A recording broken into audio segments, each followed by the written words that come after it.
Hello दोस्तों, स्वागत है आप सभी का केसीसी एजुकेशन में। मेरा नाम है कौशल कुमार और आप सभी को पता है ये चल रही है हिस्ट्री की सीरीज। जी हाँ दोस्तों, प्राचीन भारत का इतिहास हम आपको कवर करा रहे हैं और हम आपको मगध साम्राज्य के बारे में बता रहे हैं कि मगध साम्राज्य एक 16 महाजनपद में से एक सबसे बड़ा और सबसे विशाल और सबसे शक्तिशाली साम्राज्य था या सबसे बड़ा जनपद था जिसने लगभग सारे जनपदों को कंट्रोल में किया हुआ था।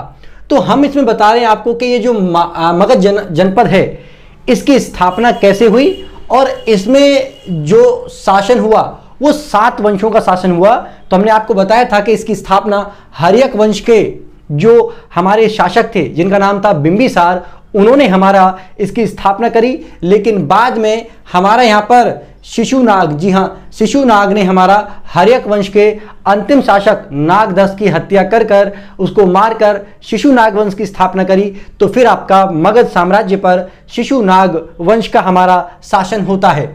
और इसके बाद मैंने आपको बताया था कि महापदनंद जो कि शिशुनाग वंश में क्या था, हमारा सेनापति रहा था। वो जो सेनापति था उसने इनकी हत्या कर क्या करा, नंद वंश की स्थापना करी। और इसी नंद वंश में आपको पता होगा चाणक्य थे जिसको घनानंद ने क्या किया, अपमान कर दरबार से बाहर निकाल दिया था। और इसी का बदला लेने के लिए उन्होंने चाणक्य ने क्या करा, हमारे मगध साम्राज्य पर चंद्रगुप्त मौर्य के साथ मिलकर हमारा आक्रमण किया और बाद में हमारा मौर्य वंश की स्थापना करी। तो ये मौर्य वंश की स्थापना कैसे हुई, इसी को आज हम समझने जा रहे हैं। ये हमारा मगध साम्राज्य का चौथा वंश होने वाला है। तो चलिए स्टार्ट करते हैं आपका इसका कि जो मौर्य वंश ऐसा है कि 322 से लेके आपका 185 बीसी तक इसका शासनकाल माना जाता है कि मौर्य वंश ने इतने लंबे समय तक शासन किया मगध के ऊपर। जी हां, अगर मगध की स्थापना की बात करें हमारा तो चंद्रगुप्त मौर्य ने करी। चंद्रगुप्त मौर्य ऐसा मानते हैं कि इनका शासनकाल 322 से लेकर 297 बीसी तक था और ये हमारे शूद्र जाति के थे, निम्न जाति के थे। कहानी कुछ उस प्रकार से है, बहुत पुरानी कहानी है कि ये जो हमारा नंद वंश है ना, नंद वंश, इस नंद वंश में इनकी जो माताजी थी, ये इनकी माता का नाम था मुंगरा। ये जो मुंगरा थी नंद वंश में क्या थी, नर्तकी का काम करती थी, नर्तकी थी। और उनके दरबार में इनके जो पिता थे वो उन्हीं के दरबार में कार्य करते थे। लेकिन घनानंद ने उनके पिता की भी क्या करवा दी, हत्या करवा दी थी। यानी कि जब वो पैदा भी नहीं हुए थे चंद्रगुप्त मौर्य, तभी उनके पिता की हत्या कर दी थी और इस नर्तकी को दरबार से बाहर निकाल दिया था। ये जैसे तैसे करके अपना गुजारा कर रही थी, जंगल जंगल भटकती रहती थी और चंद्रगुप्त मौर्य को पाल पोस रही थी। लेकिन चंद्रगुप्त मौर्य हमारे 10 साल के थे तभी इनकी माता का देहांत हो जाता है और फाइनली इनका जो पालन पोषण होता है वो चंद्रगुप्त चाणक्य करते हैं। जी हाँ, इनके जो गुरु हैं वो कौन है, चाणक्य, और इन्हीं के द्वारा इनका पालन पोषण होता है। तो इनके पिता का नाम क्या था, नंदा, जो कि हमारे नंद वंश में कर्मचारी के रूप में काम करते थे। इनकी 3 पत्नियां थीं, जिसमें सबसे पहली पत्नी थी हमारी दुर्धरा और दूसरी पत्नी थी हमारी कार्नेलिया। कार्नेलिया को हेलन के नाम से भी जाना जाता है। और तीसरी पत्नी बताते हैं इनकी चंद्र, हमारा नंदिनी नाम की एक लड़की से भी इन्होंने विवाह किया था। तो इस प्रकार से इनकी 3 पत्नियां थीं। इनके पुत्र की बात करें तो दुर्धरा से उत्पन्न हुआ था बिंबिसार और आपका कार्नेलिया से जस्टिन नाम का एक लड़का उत्पन्न हुआ था। लेकिन जस्टिन को साइड करके यानी कि इसको हरा कर इन्होंने जो बिंदुसार हैं इन्होंने राज गद्दी को संभाला और अगले शासक चंद्रगुप्त मौर्य के बाद यही बनते हैं। और अगर हम देखें कि चंद्रगुप्त जो मौर्य हैं या फिर मौर्य साम्राज्य है, इसके जो स्रोत हैं, जानकारी के स्रोत क्या क्या हैं, तो ध्यान रखिएगा ये प्रश्न भी आपका पूछा जा सकता है। विशाख दत्त के द्वारा क्या लिखा गया, तो एक किताब लिखी गई थी, उसका नाम था मुद्रा राक्षस, जिसने हमारे चंद्रगुप्त मौर्य के वंश के बारे में वर्णन किया है या साम्राज्य के बारे में वर्णन किया है। एक किताब और कौटिल्य के द्वारा लिखी गया था जिसका नाम क्या था, अर्थशास्त्र। तो ध्यान रखिएगा ये अर्थशास्त्र कौटिल्य के द्वारा लिखी हुई पुस्तक है। एक पुस्तक और पूछी जा सकती है, इसका मिलान करने के लिए ध्यान रखिएगा, जोड़ी बनाने वाले प्रश्नों में ये हमेशा आ जाते हैं। और मैगन स्त्रिंज ने लिखी थी हमारी इंडिका। तो ये 3 किताबें ऐसी हैं जिनके माध्यम से हमको मौर्य साम्राज्य के बारे में काफी ज्यादा जानकारी प्राप्त होती हैं। अगर चंद्रगुप्त मौर्य की बात करें तो इनके गुरु का नाम क्या था? चाणक्य, जिन्होंने इनका लालन पोषण किया। और फाइनली घनानंद के। तो ध्यान रखिएगा, चंद्रगुप्त मौर्य को जब पता चला कि उनकी हत्या करवाई गई है, किसके द्वारा? घनानंद के द्वारा, और घनानंद ने ही चाणक्य का बदला लिया था, क्या बोलते हैं, चाणक्य का अपमान किया था। तो इसी चीज का बदला लेने के लिए दोनों ने मिलकर घनानंद के छोटे छोटे साम्राज्यों में पहले कब्जा किया और फिर एकजुट होकर पूरे मतलब मगध साम्राज्य पे आक्रमण कर दिया। और इस प्रकार से इन्होंने घनानंद की हत्या करी और स्थापना करी मौर्य वंश की। ध्यान रखिएगा, ये जो चाणक्य हैं ये तक्षशिला, जी हां तक्षशिला आपने सुना होगा। ये तक्षशिला कहां पर है? आपका अफगानिस्तान के अंदर। तक्षशिला के आचार्य थे और इनके पिता का नाम था गुणी। किनके? चाणक्य के पिता के नाम था गुणी। ध्यान रखिएगा, अगर आपको याद हो तो जी भगवान राम, जी हां भगवान राम जी, और उनके भाई कौन थे? भरत। उनके भाई जो थे भरत, उनका एक पुत्र था जिसका नाम क्या था? तक्ष।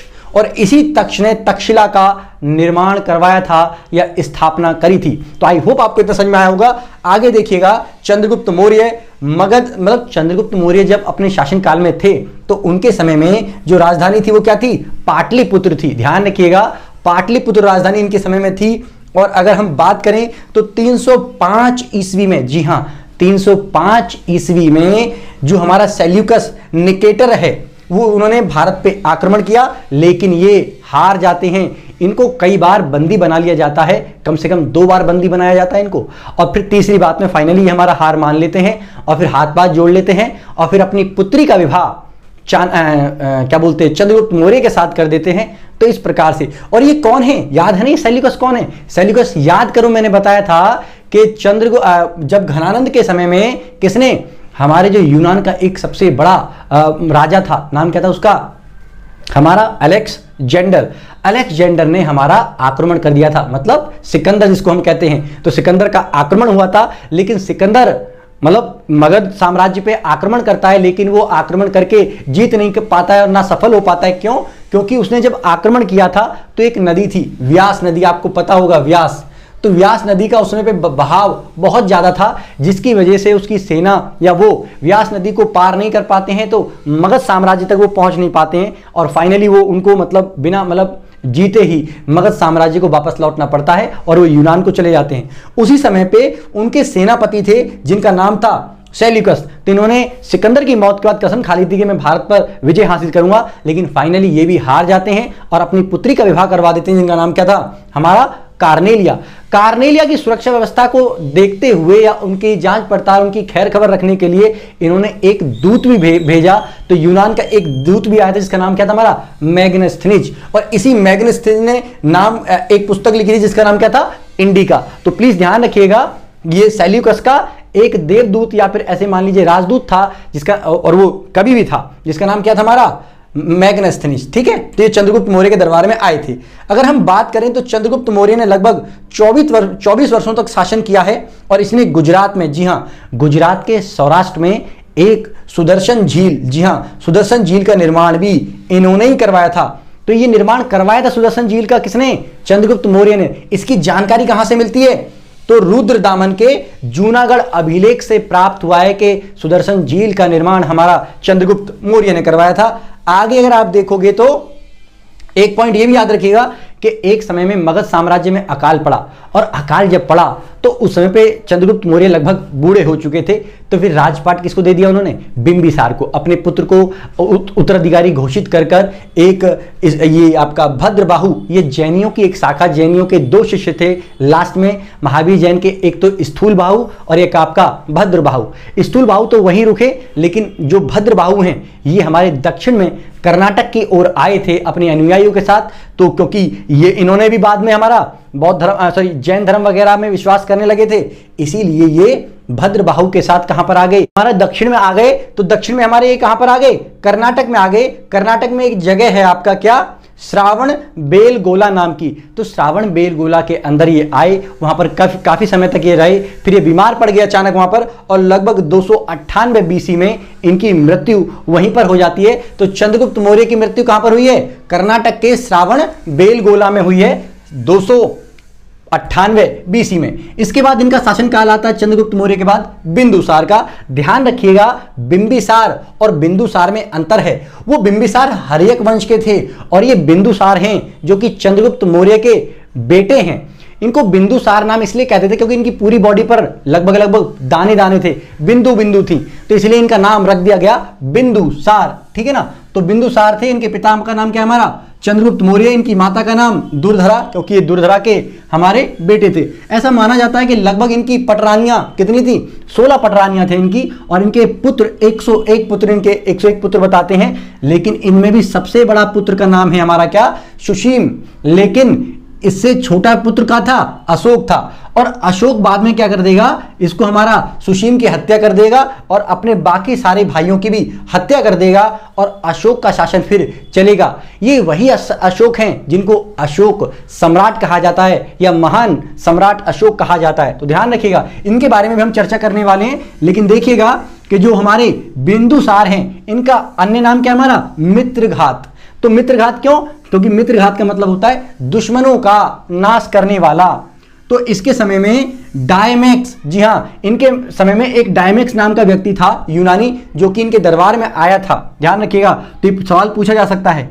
इस समय पर अशोक, ध्यान रखिएगा, जब इन्होंने तक्षशिला और पाकिस्तान जैसे एरिया पे जब कब्जा कर लिया, कब्जा नहीं किया लेकिन ध्यान रखिएगा उस पे कब्जा किसका था, सिकंदर का था। तो सिकंदर के बाद हमारा सेल्यूकस का हुआ, और सेल्यूकस जब आक्रमण करने आते हैं तो फिर ये हार जाते हैं। तो इनकी पुत्री थी जिनका नाम क्या था हमारा, कार्नेलिया। इस कार्नेलिया का विवाह वो चंद्रगुप्त मौर्य से करते हैं, और दहेज के रूप में उनको ये दोनों क्षेत्र दे देते हैं, यानी कि पाकिस्तान और अफगानिस्तान के क्षेत्र इनके अंडर आ जाते हैं। किसके, हमारे एक तरीके से चंद्रगुप्त मौर्य के।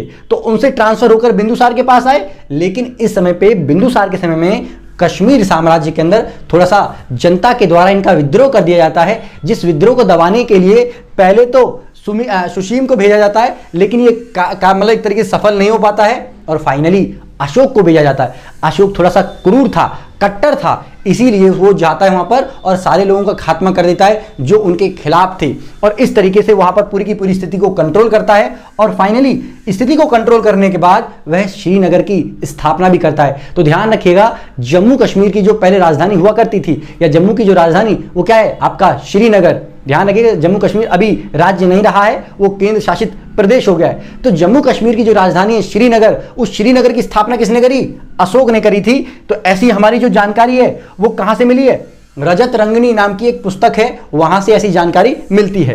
तो देखिए जरा फास्ट, अशोक ने कश्मीर में हो रहे विद्रोह को रोकने के लिए भेजा था, किसने, बिंदुसार ने। और कलहण, ध्यान रखिए, कलहण की पुस्तक, ध्यान रखिए, कलहण नाम के जो कवि हैं ये ब्राह्मण थे उस समय पे, कश्मीरी ब्राह्मण या कश्मीरी पंडित भी आप इनको कह सकते हैं। तो इन्होंने पुस्तक लिखी थी जिसका नाम क्या था, रजत रंगनी। तो रजत रंगनी इसके द्वारा लिखी गई किताब है जिसमें जिक्र मिलता है, इसके अनुसार अशोक ने विद्रोह को दबा दिया, अतः श्रीनगर की स्थापना करी। तो ध्यान रखिएगा, और अशोक क्या था, एक क्रूर शासक था, मैं आपको पहले ही बता चुका हूं। तो आई होप आपको इतना समझ में आया होगा कि मौर्य साम्राज्य का हमारा विस्तार कैसे हुआ है, कैसे पहले चंद्रगुप्त मौर्य आए, उसके बाद फिर बिंदुसार आए, और बिंदुसार के बाद फिर इनका जो एक शासक रहेगा, मतलब एक तरीके से आप ऐसे मानिए कि जो अशोक है वो तीसरा शासक है, और यही सबसे एक तरीके से शक्तिशाली शासक माना जाता है। इन तीनों को ही मौर्य वंश के अंदर प्रमुख रूप से पढ़ना होता है, क्योंकि सबसे शक्तिशाली शासक यही हैं। इसके बाद जो इनके वंशज आएंगे वो लगभग नालायक हैं एक तरीके से मान लीजिए, या कमजोर हैं, वो पूरी तरीके से इतने बड़े साम्राज्य को नहीं संभाल पाते हैं, और धीरे धीरे फिर हमारा जो मौर्य साम्राज्य है उसका पतन होना प्रारंभ हो जाता है। तो अभी हम आपको यहीं तक पढ़ाएंगे, क्यों, क्योंकि अभी आपको बिंदुसार के बाद पढ़ना है अशोक। लेकिन अशोक सम्राट की एक बड़ी कहानी है, उनकी उपलब्धियां हैं, उनके द्वारा लिखे गए कुछ अभिलेख हैं, उनके द्वारा स्थापित किए गए कुछ स्तंभ हैं, उनकी जानकारी विस्तृत रूप में आपको समझाई जाएगी। लेकिन पहले आपको मैं ये चाहता हूं कि आप ये पूरा का पूरा अंतिम पड़ाव पढ़ लें, ताकि आपको केवल ये पता रह जाए कि हाँ, इनके बारे में केवल 3 जो हमारे शासक हुए हैं उनको पढ़ना इंपॉर्टेंट है। तो चंद्रगुप्त मौर्य, दूसरा आपका हो गया बिंदुसार, और तीसरा आपका अशोक। तो अशोक की कहानी हम अगली वीडियो में लेके आने वाले हैं। उससे पहले आपको समझना है कि मौर्य वंश में जो प्रमुख शासक रहे हैं वो कौन रहे हैं। तो चंद्रगुप्त मौर्य, जिनका शासनकाल आपका 322 से लेकर 297 BC तक माना जाता है। इनके पुत्र आपका रहेगा कौन, बिंदुसार जिनका 298 से लेकर 272 बीसी तक शासनकाल माना जाता है, और अशोक सम्राट जिनका जो शासनकाल है 274 से लेकर 233 ईस्वी तक माना जाता है। तो आपको प्रमुख रूप से इनके द्वारा किए गए कार्य और इनको ही पढ़ना है मौर्य वंश के अंदर। बाकी के आपको केवल नाम याद रखने की जरूरत है, क्योंकि इनके द्वारा इतने कोई प्रमुख कार्य नहीं किए गए हैं।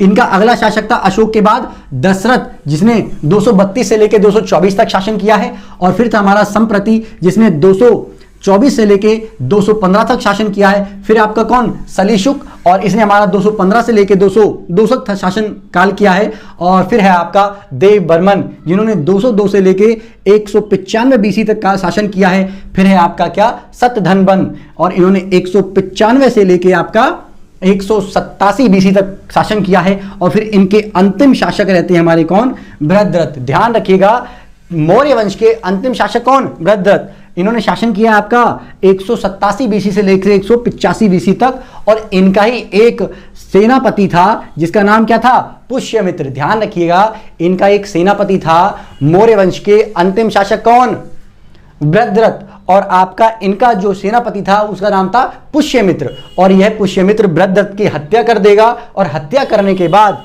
ये स्टार्ट करेगा आपका किसकी, शुंग वंश की। तो हमारा 5वां वंश हमको पढ़ना है क्या, शुंग वंश। लेकिन शुंग वंश को पढ़ने से पहले हम सम्राट अशोक की पूरी कहानी जानेंगे, क्योंकि यहां से इनके अभिलेखों से, इनके स्तंभ से, इनके द्वारा जितने भी कार्य किए गए वहां से प्रश्न पूछे जाते हैं। साथ ही मौर्य साम्राज्य में सामाजिक स्थिति कैसी थी, आर्थिक स्थिति कैसी थी, और आपका धार्मिक और राजनीतिक स्थिति कैसी थी, वो भी आपको समझना जरूरी है, क्योंकि यहां से ही प्रश्न बनते हैं। तो चलिए आप देखिएगा, नेक्स्ट वीडियो हम आपको बताने वाले हैं कि महान सम्राट अशोक की कहानी क्या है। तो इस कहानी के बारे में हम जिक्र करेंगे। तो चलिए मिलते हैं आपको नेक्स्ट वीडियो में, तब तक के लिए थैंक यू। जय हिंद, जय भारत।